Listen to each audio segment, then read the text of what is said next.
Welcome to Small Town Snarks. I'm Joel. And I'm Miranda. Let's get snarky. If I can't take my coffee break, my coffee break, my coffee break.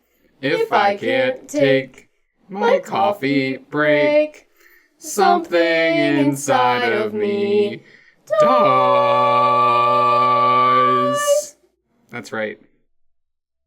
I don't know if there is a better lyric or a grouping of lyrics in musical theater that better describe my love of coffee. Yeah. I hate that show.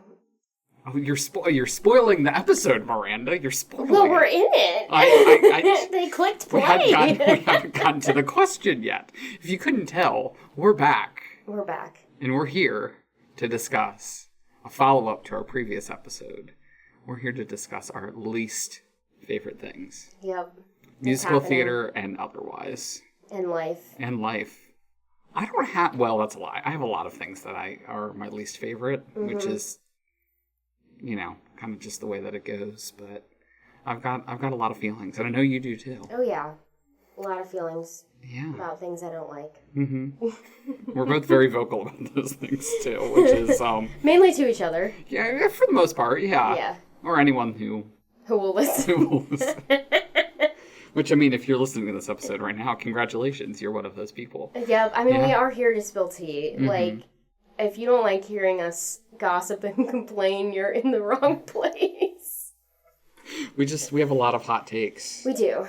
And I think we stand by the ones today. So, do you just want to jump right in? Let's do it. I mean, you kind of just gave us a spoiler for my first question, but what's your least favorite musical, Miranda? I mean, yeah, I have to say, How to Succeed. Now, why is that, Miranda? It's very misogynistic. Very much so. Very, very much so. And it doesn't have... I mean, we talked about this. I don't believe it has enough redeeming qualities to make it worth seeing or participating in. There are, like, a lot of older musicals, you'll find some of those issues in them, but at least they have a redeeming quality to them. Mm-hmm. I just don't see that with this show. Mm-hmm. Interesting. Yeah, I mean, after doing that show in high school... which, if you are interested in that story, please jump back about 20 episodes and you'll hear all about it. But after doing that show in high school, I found it to be one of those shows that just was such a discussion on its time. And, like, it definitely is a period piece. Mm-hmm. And I think both of us have kind of gotten to the point with it where, like, we're really big fans of these companies that are out here, doing something different with it, having a different conversation with it. It just is such a statement on its time. I definitely think you could direct it in such a way where it could be an effective, like, conversation tool or conversation starter. Oh, yeah. We did not have that experience in high school, which made me really hate the show. I think as a young woman in the theater world and also having, like, a female director direct it in such a way where it was just, like, very matter of fact, it was difficult and frustrating. Yeah, I agree with you on that. I am going to give a very Joel answer to this question, which I don't think would surprise anybody who knows me. Oh, you're not actually going to say a show, you're just going to... I will, at the end of this, I will say some shows that I dislike.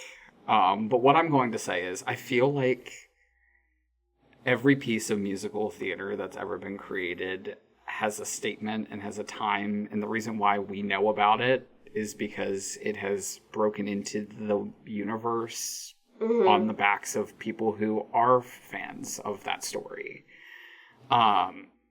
But it's your personal least favorite. Yes, yeah. So where I'm going with that is I don't believe that I have something that is like a horrifically bad, like, least favorite thing that I just despise. But what I will say is that shows that just don't have a purpose are shows that I hate. I really am not a fan of, like, Cats. Mm-hmm. I mean, I'll see Cats. I won't go out of my way to see Cats, but, like, it's fine. Like, it doesn't say anything. It doesn't, like, I'm not moved in any way, shape, or form by that show. You're not moved by memory? No. I mean, like, it's a great song, don't get me wrong, but, like, it's... At the end of the day, it's a cat. It's a cat. It's a cat. And I will say, I've been very vocal on this podcast about I'm a big fan of people rediscovering musicals and giving them new life. And there have been some conversations and some productions over the last couple of years that have, played around with Cats a little bit to make it a little bit different and, reuse that material a bit. So I'm here for the discussions, but, like, Let's do Cats, but dress them all as dogs. Oh, I like the concept. Mm-hmm. I don't know how it would work, but... Oh, we're not going to address it.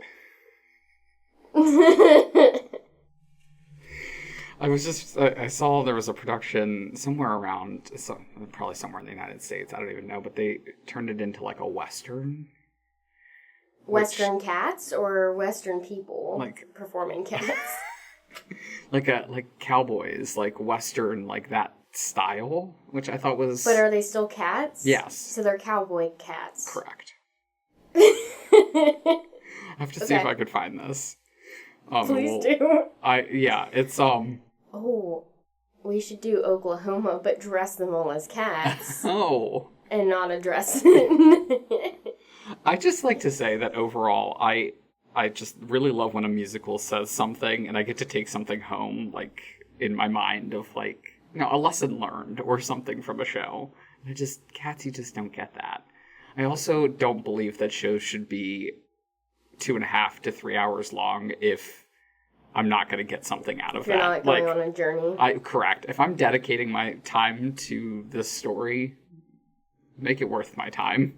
At the end of the day. I mean, I think, now that it's legal, you probably just need to get high before you see it. Yeah, I mean, that might help make the story more engaging or interesting. It just seems like a very unique experience. Yeah. But if you're listening and you're very passionate about Cats and the story it tells, please write in, because I do want to hear... Why? Yes, I would love to hear arguments like that. Or we'll bring you on. Yeah. And we can debate it. Mm-hmm. Yeah, I just have a lot of feelings about shows like that, and Cats is kind of like the perfect example. Like, I know there's some deeper messages in there about, people longing for a better life and new opportunities from that standpoint, and you get that with every single musical. You do, and I just feel like that type of story is told in so many other shows in so many better ways. So, yeah, I've had people come up to me and be like, "I want to do Cats," and I'm like, "Great, are you going to direct it? Because I am not. Mm-hmm. I'm not directing that." Mm-hmm. Yeah, a lot of strong feelings about Cats. I think people like it because it's an opportunity for dancers. Oh, I think for that's sure. Probably the big reason, but yeah, maybe that's why I'm.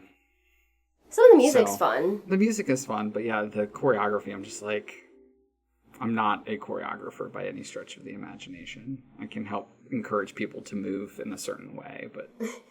It's like the makeup conversation of, yes. like, you like it when you see it, and when you don't like it. Mm-hmm. But other than that, there's not a lot of input to provide. I like to tell people that I'm very good with encouraging people to move with intention. That's my level of choreography. Motivated movement. Motivated movement, mm-hmm. Yes. That's how I would like to be written in our future programs when I'm providing choreography take. I mean, motivated movement coordinator, Joel Robertson. You're definitely capable of doing some of those, like, more intimate numbers. I think it's when we get into, like, huge group numbers with kick lines that you're like, no. I could teach a kick line. That would be fine. Okay. Anything beyond that, I'm just, I don't know why people like kick lines so much. We talked about this. That's a whole Is that your least thing. favorite take or least favorite thing in musical theater as a kick line? Oh. Like, least favorite thing, like, trope? I like that, yeah. Least favorite trope in musical theater.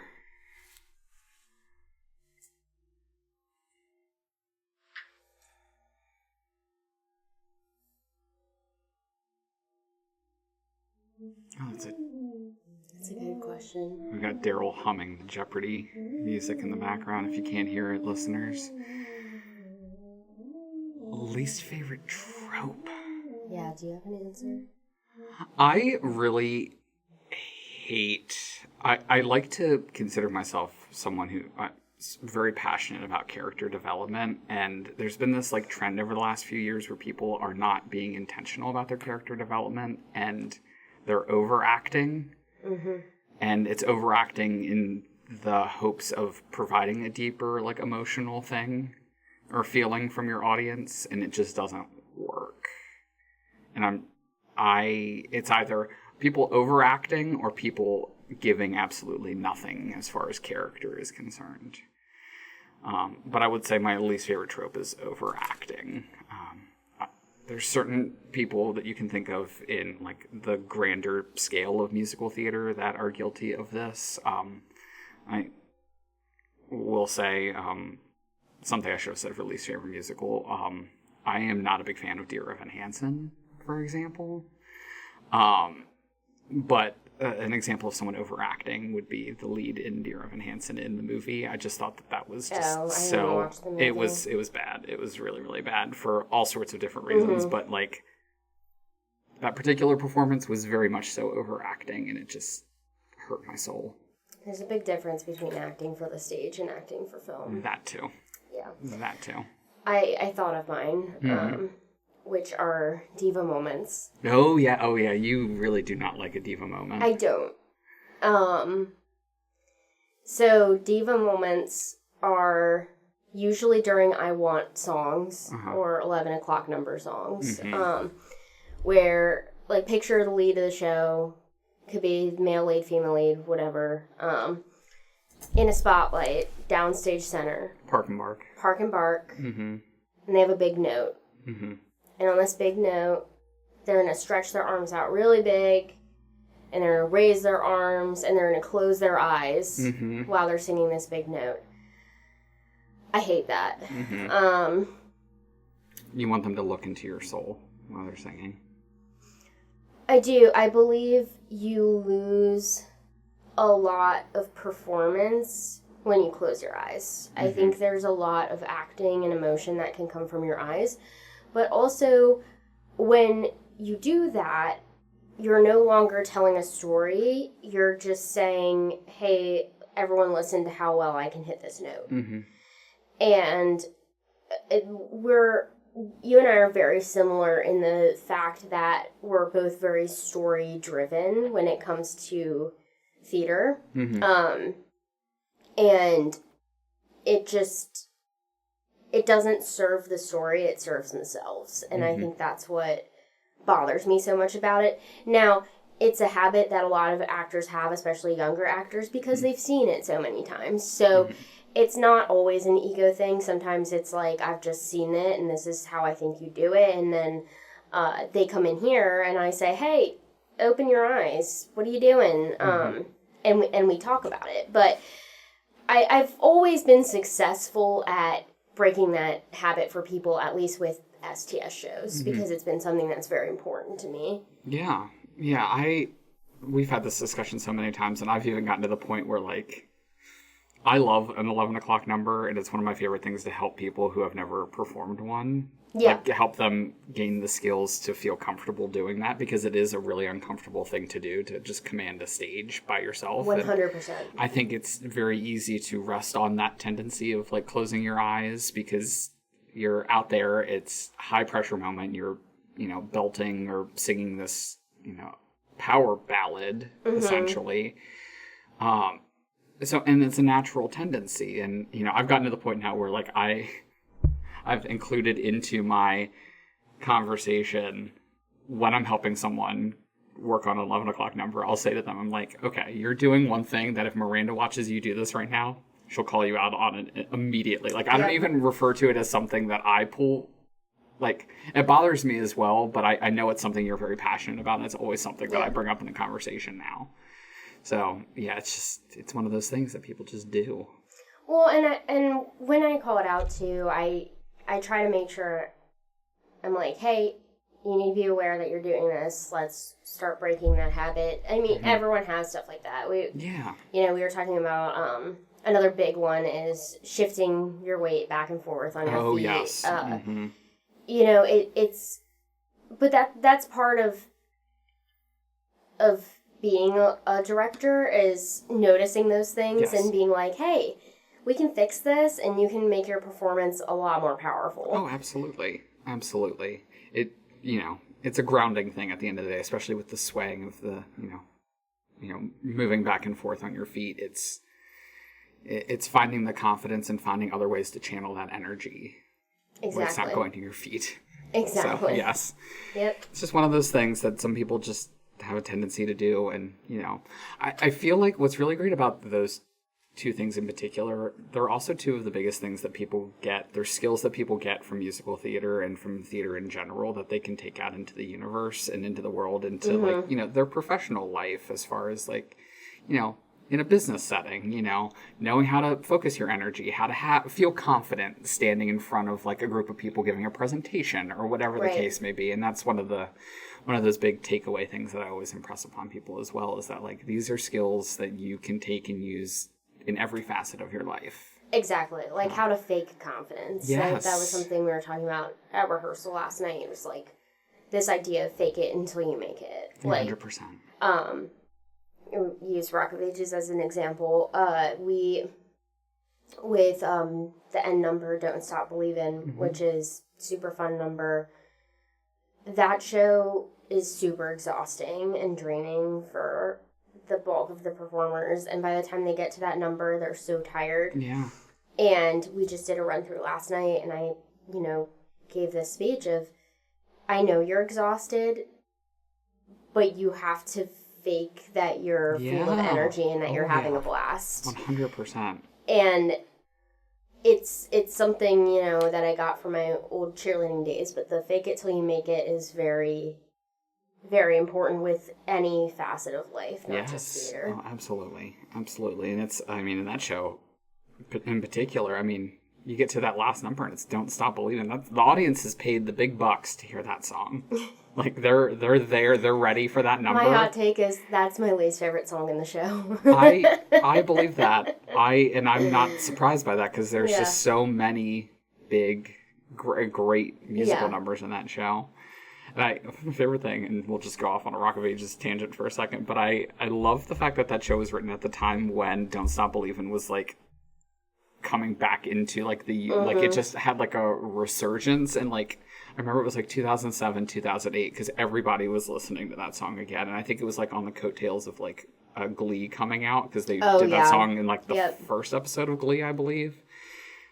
Don't ask me how I know that, but I'm pretty confident that was the case. I was a fan of Glee. That's a whole different Me too. conversation. Okay, great.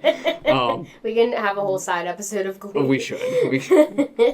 What Glee got right and wrong about musical theater. Yes, I was. But yeah, I just love that, that song, people just tie with that era of music. And, obviously it was saved for the ending for a reason, so. Yep. Exactly. I was like, if you look like you're miserable when you're doing this number, we have done something wrong. People will stop believing. They will. Oh my gosh. All right. Yeah. I want to ask, it kind of goes along the lines of what your least favorite show is, but you and I have seen quite a lot of professional theater. What has been your least favorite, professional production you've ever seen?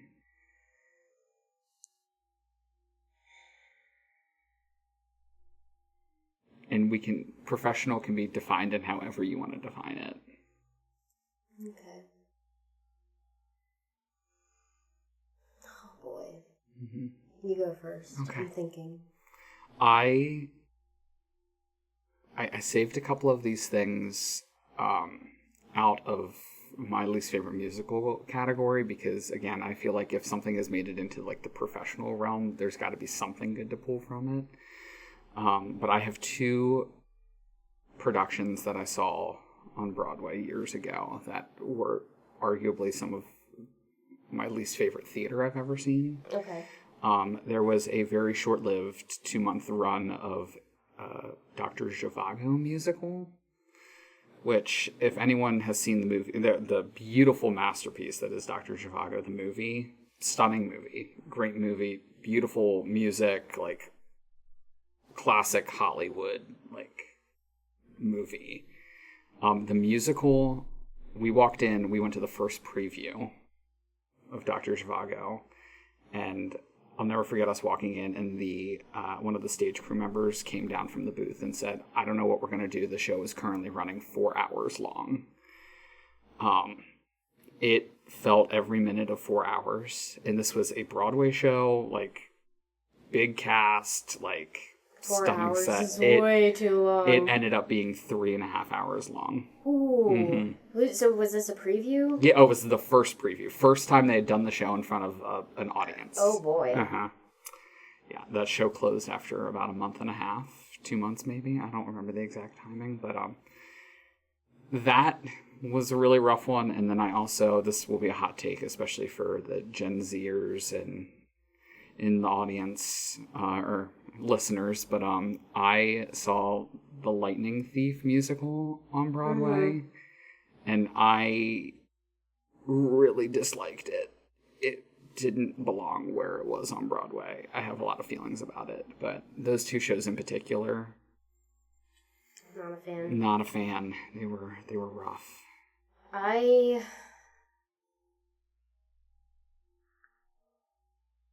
wasn't a huge fan of The Band's Visit. Oh, hot take. Okay. Hot take. Yeah. You want to describe the band's visit a little bit for us? For I people who may not be familiar? don't know if I could if I tried. I know the best number is Answer Me. Mm-hmm. It is... You're going to fight me on this. That's okay. Nothing really happens. Oh, no, I agree with that 100%. Oh, okay. Yeah, no, 100%. Nothing really happens 100%. In the whole show. Yes. It won Best Musical, right? It did. I mean, the performances were amazing. It definitely had some good moments. It was a very slow mover. Yes. And I think it's only one act. It is. Yep. Yeah. 90 minutes. Yeah. Yeah, to give some context for people who don't know, The Band's Visit was essentially the story of a band ending up in a town and their, like, relationships of, like, finding their way through the town and, like, again, discovering love, and there were a whole bunch of subplots in it. Yeah, it was, overall it was pretty well received. I mean, it did win Best Musical. It didn't play for a considerably long time. I think a lot of people felt similar to the way you did about the pacing and things like that. But yeah, I won't fight you on that one. It wasn't my favorite show that I've ever seen. I do have a really hot take, which this isn't... Oh. Okay. Okay. Oh, people are going to unsubscribe. Okay. From the podcast. But you know what? We've got hot takes around here. We Let's do. hear it. Well, fight me on it, whatever. It's not... Okay, I want to make this clear. This is a good show.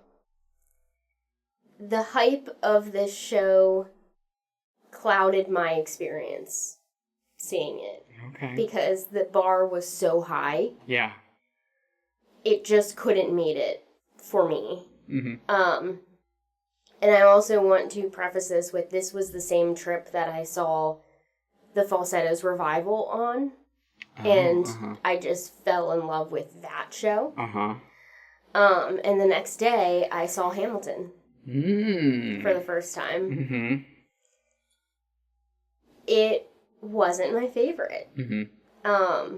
There are parts of it that I adore. Mm-hmm. But the way it had been hyped up, I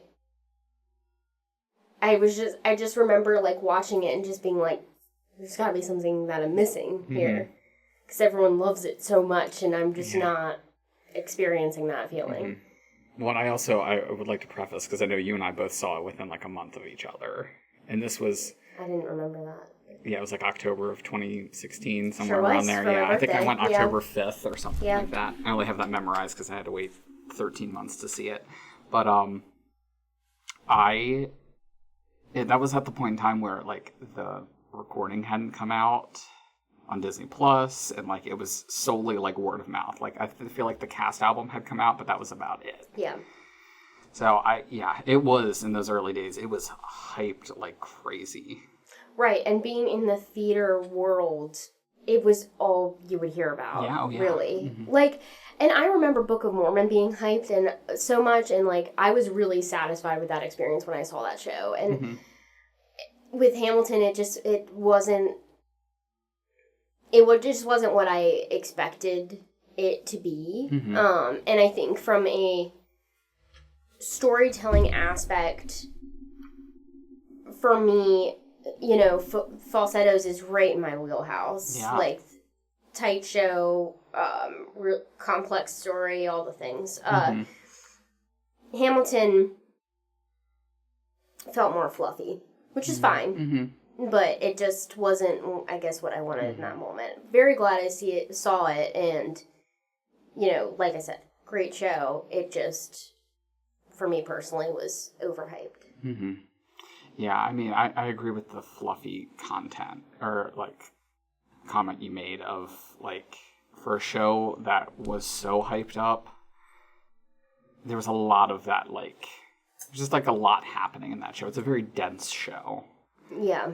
And, you know, if you're going in with such high expectations, you want those to be met fully. And, you know, sometimes that just doesn't happen.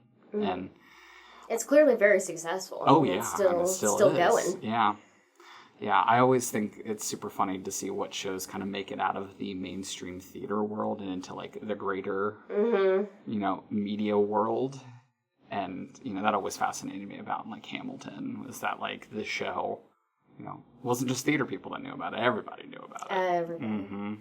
And everybody wanted to see it, and everybody cared about it. Which is great. I mean, and the fact is, they were doing things differently. Oh, yeah. Absolutely. You know, not caring about, like, certain like, surface level qualities people have, and just putting them as those characters because they're the most talented people for it. A rap heavy musical, like, you don't see that very often. I mean, you saw with In the Heights, just same creator, but In the Heights didn't do nearly as well. I mean, it won Best Musical, but even when they released the movie, the same director of the Wicked movie, In the Heights, the movie was not a success. So, I can appreciate it from, like, a pushing boundaries perspective, too. Yeah, of absolutely. Like, you know, I think Hamilton will have a long-lasting impact on how casting is done in theater. Which is great. Yeah, really, for really sure. great. It opens doors and it encourages conversation, which is great. Right. I agree. Yeah, those are my hot takes. I have fluffy questions for you if you want Oh, them. a fluffy question. Okay, sure. Least favorite animal? Oh. Least favorite animal. Or if you're, like, freaked out by any animal. Bugs don't count. Okay. I have a really great bug story, but you know this, so I do? Yeah, my Black Widow spider story. I don't remember it. You want to tell it? Yeah, I mean, can I use an insect? Because it honestly, it does kind of freak me out.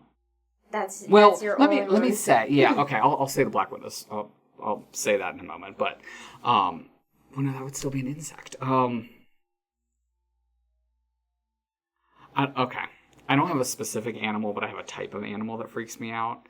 Any of those fish or sea creatures that live at, like, the depths of the ocean that you get, like, random pictures of every once in a while, or, like, my favorite thing is on social media, every once in a while, I feel like this happened a few months ago, someone posts and is like, this random fish with 7,000 teeth just washed ashore, and they only come up to the surface when a natural event is happening, and be on the lookout. And I'm like, and okay. it's horrifying It's looking. a horrifying looking fish. Yeah, those things need to stay at the depths of the ocean where they belong. The ocean freaking me out. Does freak me out a little bit in general. Because there's so much that we've never even touched of it. We don't know what's down there. Exactly. Yeah, not a fan. I mean, like, even the fish from Finding Nemo with the light on it, like that thing freaks me out too. I don't remember what those are called. But yeah, it's just stay in your lane, buddies. Like, you go to your part of the ocean, I'll go to mine, and we'll be fine. And listeners, if you're just listening to this episode and not watching it, I definitely just put my hand above my head to make the little light thing from the fish, just to make sure everybody was aware. So, yeah, that's something you missed out on by not watching this on YouTube. Yeah, I think that would be my answer. I mean, I'm not a big fan of the traditional, like, animals that people hate either, like snakes and things. You know, I know some people really like snakes, so snarry snakes. Snarry snakes. Sorry, snake fans, but yeah, just not a fan. But yeah. I don't really like snakes. They do freak me out from the perspective of they're basically just a muscle. Yes. Oh yeah. But also they can climb. Mm-hmm. That's just not right. Yeah, something's wrong with that. I I have a fear of rats and mice. I've gotten better with it. But my when I was little, my parents took us to Port Discovery in Baltimore. And it was really cool. They had like an Alice in Wonderland exhibit and stuff that was awesome. Yeah. And they also had this like mystery thing where you're like the detective and you're trying to figure out what happened, and you would put your hand into like boxes. No, absolutely not. Under no circumstance. And you would feel like a face. No. Or you would look into something and you would like see a body or mice or whatever. No. So, spoiler alert, the mice or rats, whatever they were killing people. That was what was happening. At least my kid brain remembered it that way. There was one section where you crawled through a pipe, like a large pipe. This and sounds you would like hear, a horror movie. You would hear them crawling around you, and then you would climb out of a bathtub. It sounds made up. I believe that this is a thing. It is. But it freaks me out so bad. It's just, I have so many questions that we would need to do a whole episode just on this adventure for you. Logically, a rat is not going to kill me and put me in a box. However, that's your irrational fear. When I see them scurrying, I'm like, I just need you to stay really far away from me, please. Like, I think the fear comes from, like, the idea of them crawling on me. Yeah. That freaks me out so much. Ugh. Yeah, no.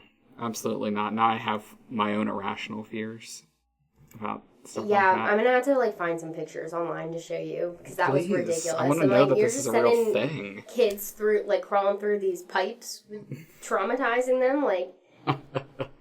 we need to find out how many kids were traumatized by that experience. True. It can't just be me. There's no way. There's a reason why it's probably not a thing anymore. Right. Before I go to the next question, I will add in my quick spider story. Yes. I'm surprised you don't remember this. As you start talking about it, I might remember. Yeah, freshman year of college, my roommate was a biology major. Oh, yes. Mm-hmm. And I came back to our dorm room one day, and he had brought from home 2 pet black widow spiders that he was just keeping as pets. And this was like the second month of college that he had done this. It was like right after our fall break, and I'll never forget confronting him about his black widow spiders and telling him that I was uncomfortable about it. And his response back to me was, well, have you ever heard of that thing where, like, if your roommate dies, you get an automatic 4.0? True story. I have so many sources to back this up. So was his intention that spiders were going to kill you or him? I I don't know the answer to that question, but I also was not going to wait around to find out. No. I mean, that's something you have to run by your roommate before you bring into the apartment. You would think that. But, of course, after that year, I became an RA, and I was an RA for the rest of my time in college, which was great because I didn't have to live with anybody. I mean, I had responsibilities and things, which I loved being an RA. But, that just quickly I realized that some people just had never lived with other people before in their lives, and it was quite the learning opportunity for them. Is he an only child? I believe so. I have not talked to this individual since I moved out of that room. That doesn't surprise me. Yeah. Funny enough, he ended up getting rid of them, which I'll spare us those details. But, yeah, my favorite thing was I didn't move out after that. I stayed around for another couple of months, and what finally pushed me out of that room was me coming back to the room, and he was playing with a praying mantis on his desk. True story. Walked in, saw him with the praying mantis, and I said, "Yeah, I'm sorry, but I'm gonna have to live somewhere else. This is not gonna work."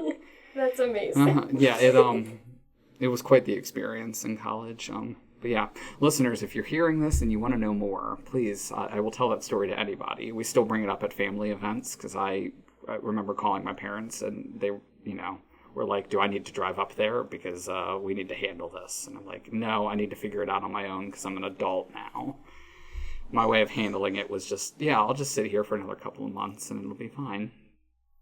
Yeah. It was not fine. Sometimes you just gotta pull the trigger on those things. Yeah. Just get yourself out. Yeah, so to tie us back to the least favorite animal question, it would really be insects. I just am not a fan. It is what it is. I get it. Yeah, so I did have a question for you, which is kind of a part 2 to a question that I asked during our favorite episode. But again, we are, in addition to being theater people, we are theme park people. I had theme parks on my list, too. Good. I wanted to make this very specific, more specific than our favorite question, because I feel like it could go any sort of ways if it's not a little bit more narrow. So the question is, what is your least favorite Orlando theme park? And in that park, what is your least favorite attraction?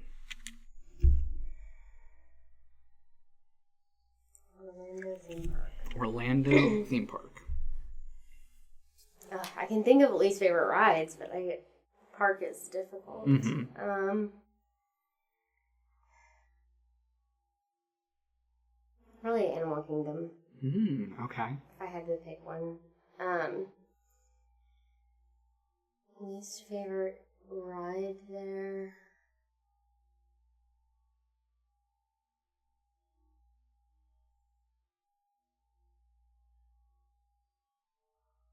I mean, this is kind of a cop-out, but Triceratops spin. That ride doesn't exist anymore, so okay. There's a few that I don't like. I'm not a fan of Cali River Rapids. Okay, that's fair. And I am not a fan of the whatever river journey. Avatar. Navi River Journey. Yeah. Mm-hmm.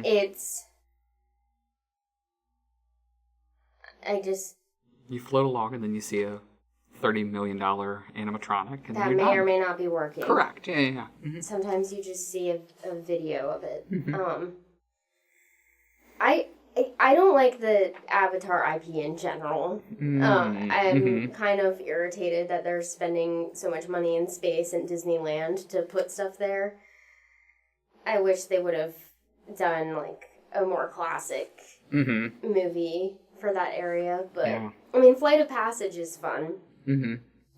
Even if you have a fast pass, just getting through that line, though, it's at least 20 minutes. That's an attraction in itself, yeah. You gotta walk through it. You gotta be scanned. You gotta do the whole thing. So you can fly. Yep. What a wild time. What about you? I'm so impartial about these things, and I need to stop doing that. I need to have...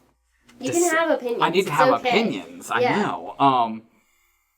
You don't need to play devil's advocate to your opinions.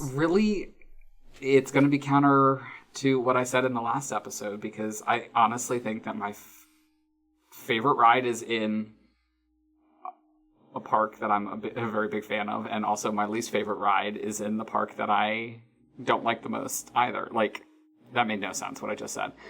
You mean your least favorite ride is also in that park? Yes. I was going to say the same ride, I think. Yeah. So I love the OG Universal Studios park. Like, love it with all fiber of my being. One of my, I said it was my favorite park, and I stand by that. But if we're sticking with least favorite attraction, it also makes it my least favorite park because I cannot stand the Simpsons ride. Oh, I was going to say a different ride. Which ride were you going to say? Fast and the Furious. Oh, yeah, I almost forget that that's even a ride because I never do it. But it is the worst ride. Yeah, by far. Yeah, I mean it.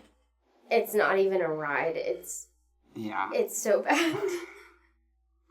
Yeah, I really, really love the Universal parks just across the boards. I think that they offer so much to like theme parks, but the Simpsons ride I hate for two reasons. First off, I can never ride that ride and not feel the most nauseated I've ever felt in my life. Like, I will actively go out of my way to avoid it. I won't even go to that corner of the park. Like, I'll go to Men in Black and then I'll like turn around and go in the other direction because I just don't even like to look at it. But there's a taco truck. There is a taco. That's true.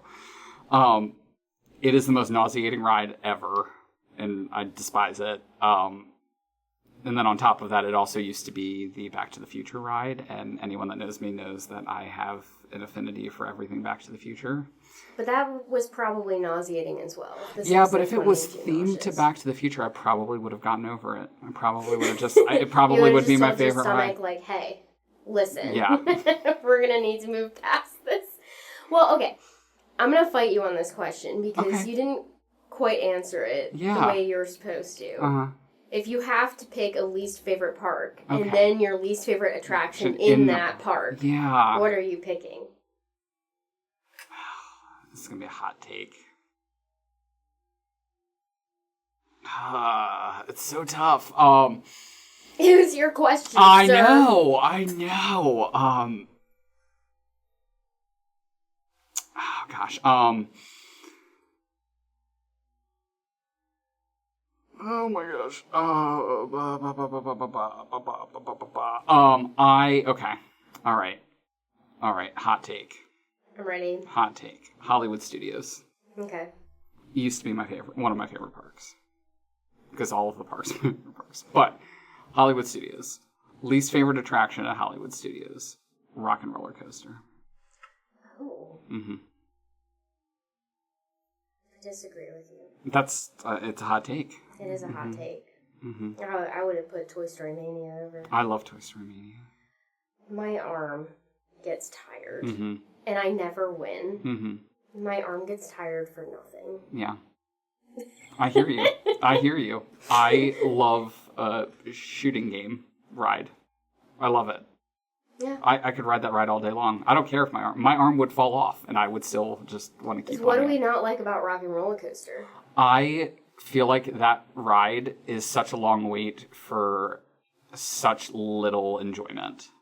Oh. And that is something that bothers me every single time that I see it. Well, maybe the Muppets will change that for you. I think a change in theme would be helpful.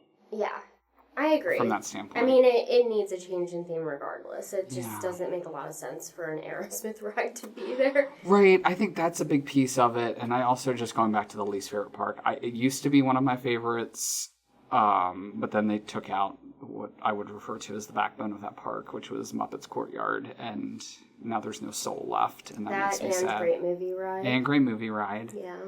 And I mean, honestly, Rock and Roller Coaster, not my favorite ride, but also Alien Swirling Saucers, not high on my list either. I forgot that was I know.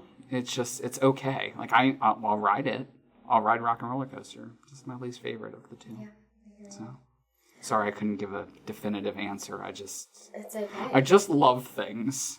I just have such strong, they're all my favorite things. I can't upset the parks. You are able to find a redeeming quality in basically everything. And that's why people like me so much. And if you have a hot take, people won't like you anymore. Exactly, and I don't want people to like me. No, I've just got a lot of big feelings about things. I feel that. I do too. Well, we'll have to do a part 2 of this at some point. Yeah, because like we said, we have a lot of least favorite things. And we have more favorite things we need to get into as well. But we do. And we want to hear our opinions of our listeners. So please, if you hate the same things we do, or if you love the things that we hate. Yeah, very passionate about alien swirling saucers. Is that what it's called? Yeah. Uh-huh. If you're passionate about that, or the Triceratops spinning. Or the Muppets coming to Rock and Roller Coaster. Or Dear Evan Hansen. Or if you are a big Dear Evan Hansen fan, I want to talk to you. You have a seat at this table anytime. Not the musical, the movie. I want to hear from the people that love the movie. I don't think we'll get any responses, but if you're a fan of that IP in general, let's talk. Let's come join us. Well, Snarkies. We'll see you next time, and we're going to spill more tea. Yeah, we will. Worry. It's happening every time. All right. See ya. Bye. And that's a wrap. Thanks for getting snarky with us. We'll see you later. See you next time.